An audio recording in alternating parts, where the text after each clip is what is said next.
सपने बचे नहीं थे। उन गरीबों को 25 करोड़ गरीबों को गरीबी से बाहर निकाला है। साथियों, गरीब कल्याण के लिए हमारी नीति भी सही है और उससे भी ज्यादा हमारी नीयत सही है।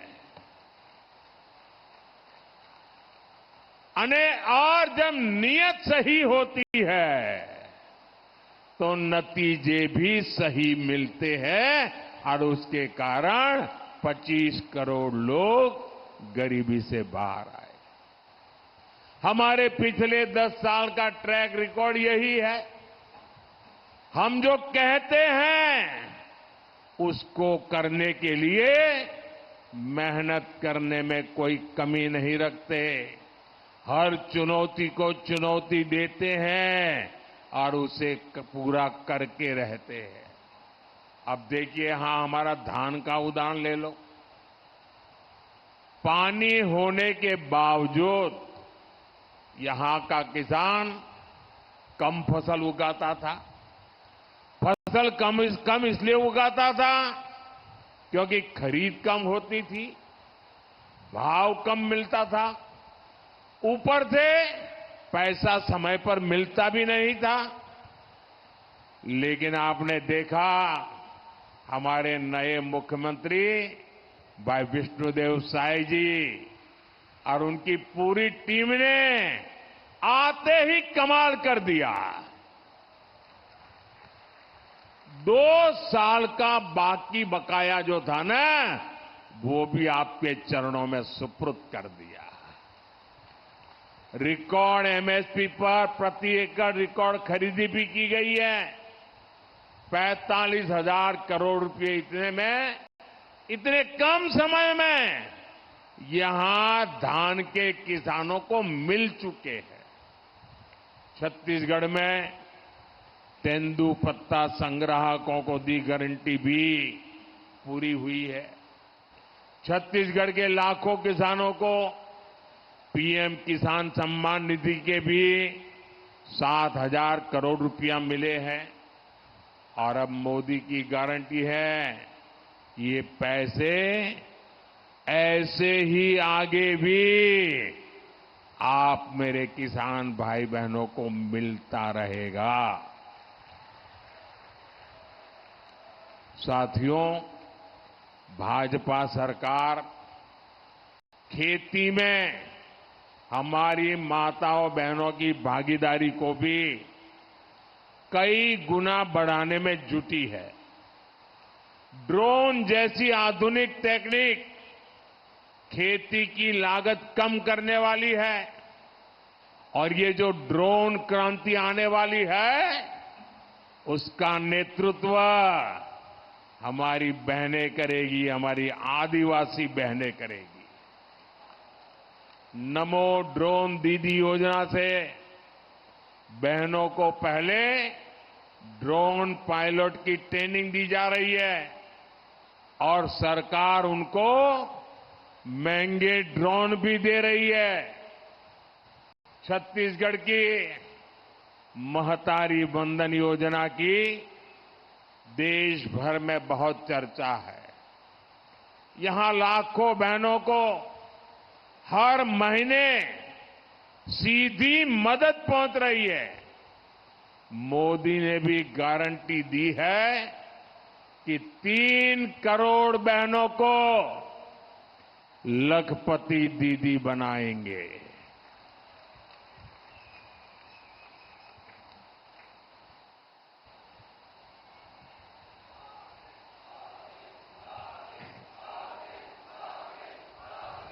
बेटी, आप कब से ये फोटो लेके खड़ी हो, थक जाओगी। ये क्या करना है? मुझे देना चाहती हो? मुझे देने के लिए लाई हो? भाई जरा लेकर के मेरे एसपीजी के लोगों को दे दीजिए।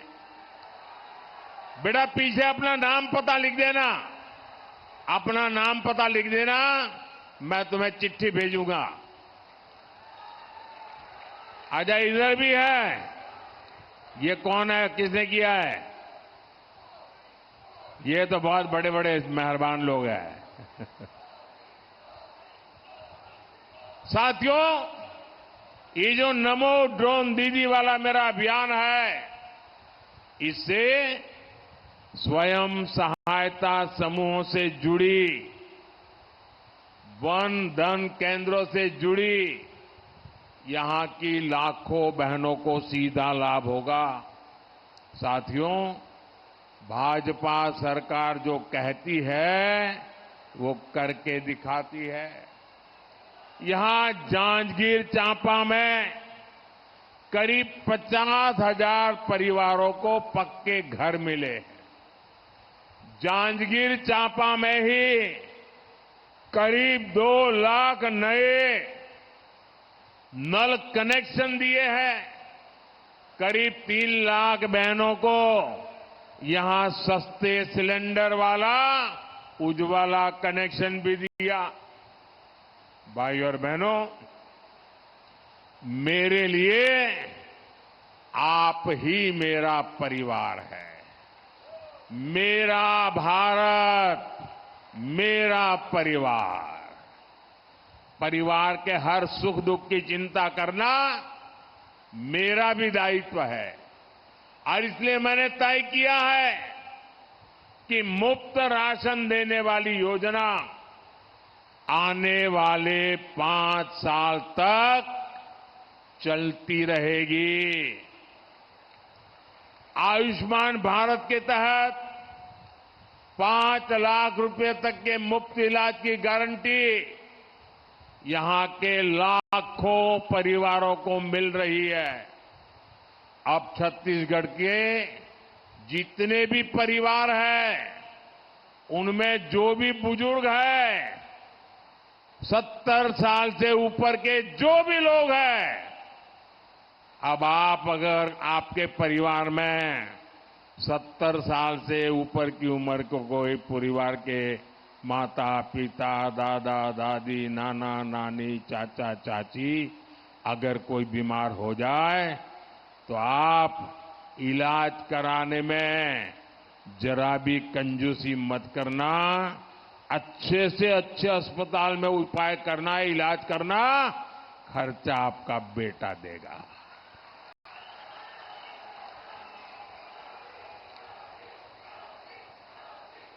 भाई और बहनों, 2014 से पहले करीब 60 वर्ष तक कांग्रेस के एक ही परिवार ने सीधा या रिमोट से सरकार चलाई। कांग्रेस कभी नहीं चाहती कि दलित, पिछड़े, आदिवासियों की भागीदारी बढ़े। 2014 में आपने अपने बीच से आए मोदी को इतनी बड़ी जिम्मेदारी दी। मैं आप लोगों के बीच से निकला हुआ हूं। मैं गरीबी को जी करके आया हूं। जिन मुसीबतों को आपके माता पिता ने झेला है ना, वो मैंने भी झेली है। आज देखिए, इसी के कारण भाजपा ने एक दलित परिवार के बेटे को देश का राष्ट्रपति बनाया और कांग्रेस देखिए उनका भी विरोध किया।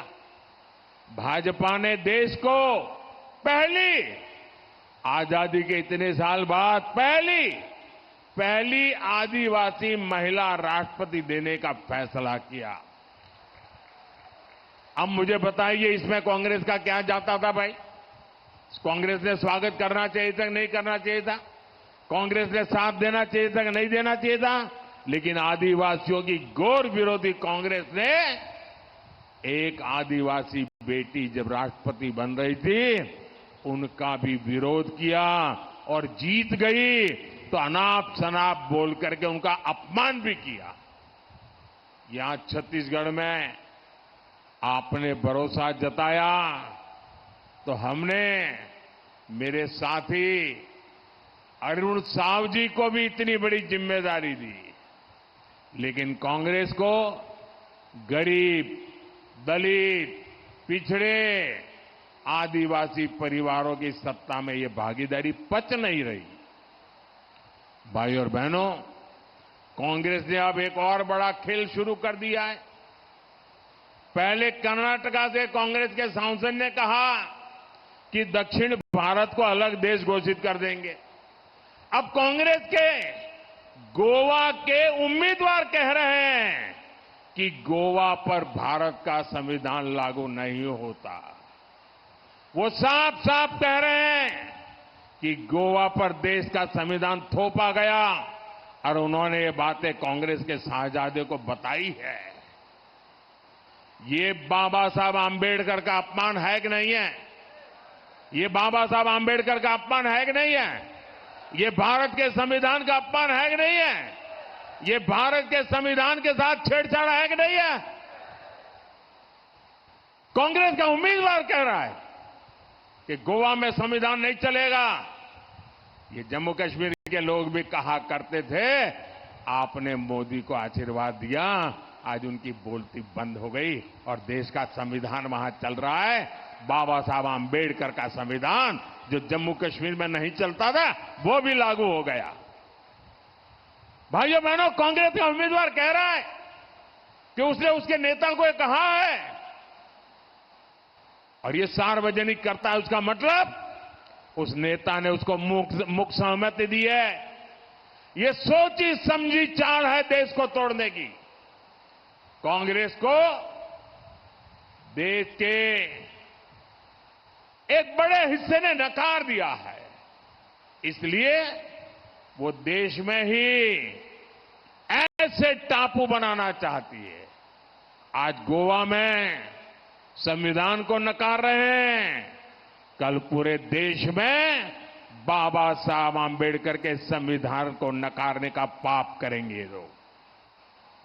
भाई और बहनों, कांग्रेस के पास ना देश के लिए कोई विजन है और ना ही गरीब कल्याण की उसे एबीसीडी आती है। अब आप मुझे बताइए, गरीब मां का बेटा भी डॉक्टर बनना चाहे तो बनना चाहिए कि नहीं बनना चाहिए? गरीब मां का बेटा डॉक्टर बनना चाहिए कि नहीं बनना चाहिए? गरीब मां का बेटा इंजीनियर बनना चाहिए कि नहीं बनना चाहिए? गरीब मां का बेटा साइंटिस्ट बनना चाहिए कि नहीं बनना चाहिए? लेकिन उन्होंने ऐसी स्थिति बनाई थी कि अगर आप अंग्रेजी नहीं पढ़े हैं तो आप डॉक्टर नहीं बन सकते, इंजीनियर नहीं बन सकते, साइंटिस्ट नहीं बन सकते। मोदी ने आके तय कर दिया, अब गरीब मां का बेटा भी डॉक्टर बनेगा। वो अपनी मातृभाषा में पढ़ेगा, अंग्रेजी नहीं आएगी, गांव के स्कूल में पढ़ करके आएगा। अगर डॉक्टर बनना चाहता है तो वो बनेगा। ये काम हम करते हैं। मोदी आत्मनिर्भर भारत की बात करता है तो कांग्रेस कहती है ये तो मुद्दा ही नहीं है। यहां का कोसा, हमारा कोसा सिल्क दुनिया भर में छा जाए, मोदी इसके लिए समर्पित है।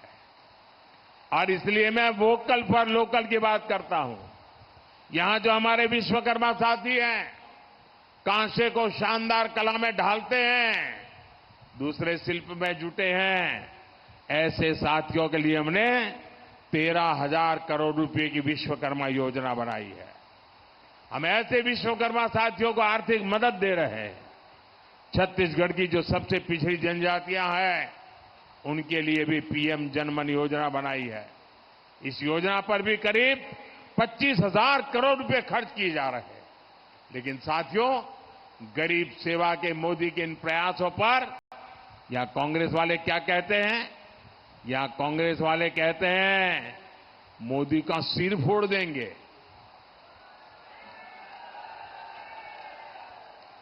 अरे जब तक मेरे देश की माताएं बहनें बैठी है ना, कोई मोदी को कुछ नहीं कर सकता।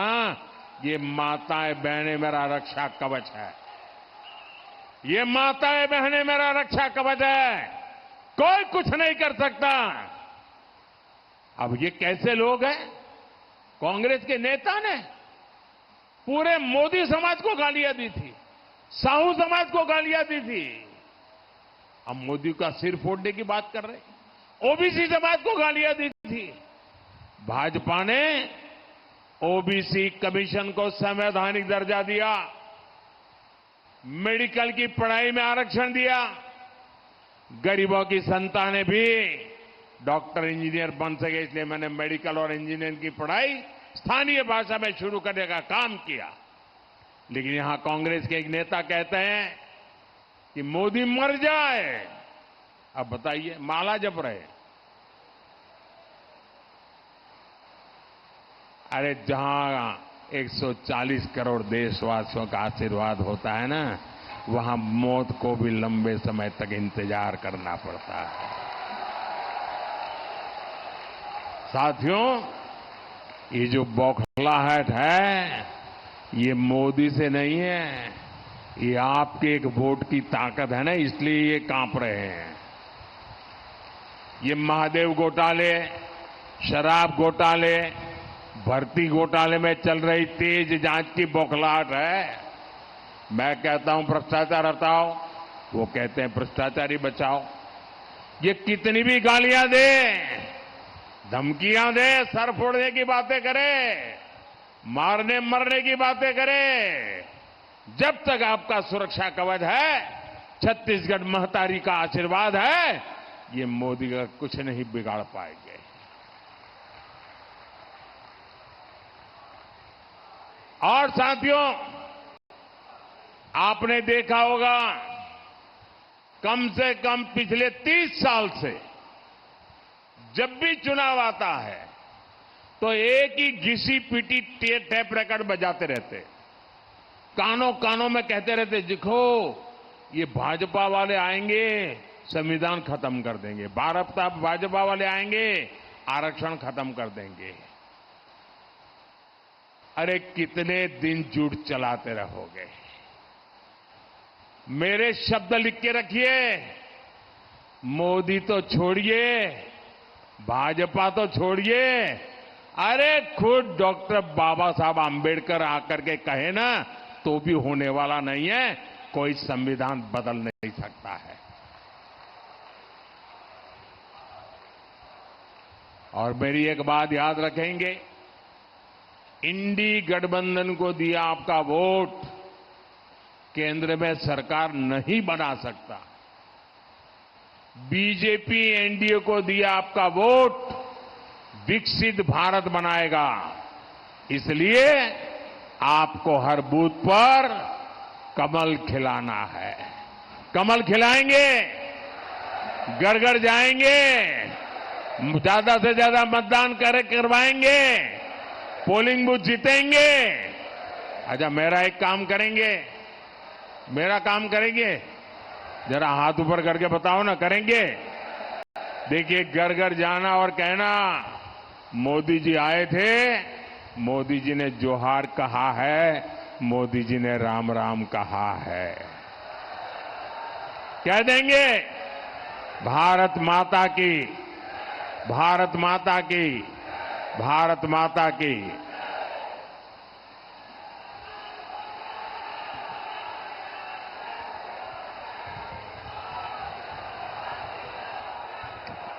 सादर धन्यवाद सम्माननीय प्रधानमंत्री जी।